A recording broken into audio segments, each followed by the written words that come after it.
আজ মা গাছের থেকে পুঁই শাক নিয়ে আসলো। তো মাকে বললাম তাহলে পুঁই শাকের বড়া করা হবে, আর এদিকে করবো হচ্ছে খিচুড়ি। তো মা প্রথমেই দেখো পুঁই শাকগুলো ধুয়ে সুন্দর করে কুচি কুচি করে কেটে বেশ লবণ হলুদ একটু চালের গুঁড়ো তারপরে একটু তোমার বেসন দিয়ে মাখিয়ে দিয়েছে। আমার হাতেও হয়েছিল, মানে তেল পড়েছিল, তার জন্য আমি মাখাতে পারছিলাম না। তো মাকে বললাম তুমি একটু মাখিয়ে দাও। তো মাখিয়ে আমি রেখে দিয়েছি। আর এদিকে খিচুড়ির জন্য আমি সব কিছু গুছিয়ে নিচ্ছিলাম। তো হাতটা পুড়ে তো অবস্থা টাইট লুচি ভাজতে দিয়ে। তা যাই হোক, এদিকে আমি সব এক এক করে গুছিয়ে নিয়েছি। তো প্রথমেই আমি আলু আর দু একটা পটল ভেজেছিলাম। তো কুমড়ো ছিল না বলে আলু আর পটল দিয়েছিলাম। মা আলু খেতে চায় না, তো বললাম যে তাহলে পটল ভাজা করে দিই খিচুড়িতে। তো মা বললে পটল আবারও খিচুড়িতে দেওয়া যাবে? আমি দিই, তো নিজেরা রান্না করব নিজেরাই খাবো, তার আবার কিসের সমস্যা।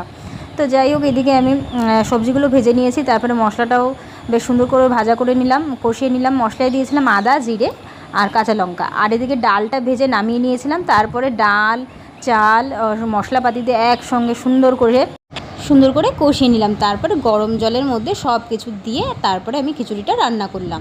তো এদিকে খিচুড়িটা প্রায় হয়েই গেছে অলমোস্ট। আর লাস্টে ভাজা মশলাটা দিয়েছি। ভাজা মশলা বলতে একটু জিরে, তারপরে একটু ধনে, একটু শুকনো লঙ্কা একটু ভাজা করে নিয়েছিলাম কড়াইতে, সেটাই বেটে আমি লাস্টে দিয়েছি। আর করেছিলাম হচ্ছে চাক করে আলু ভাজা, আর করেছিলাম এই যে হচ্ছে পুঁই শাকের বড়া।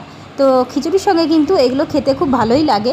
তো ভেবেছিলাম ডিম ভাজা করব, তার করিনি। এই আলু ভাজা আর পুঁই শাকের বড়া আর গরম গরম খিচুড়ি, এটাই আমরা সবাই মিলে খেয়ে নিলাম।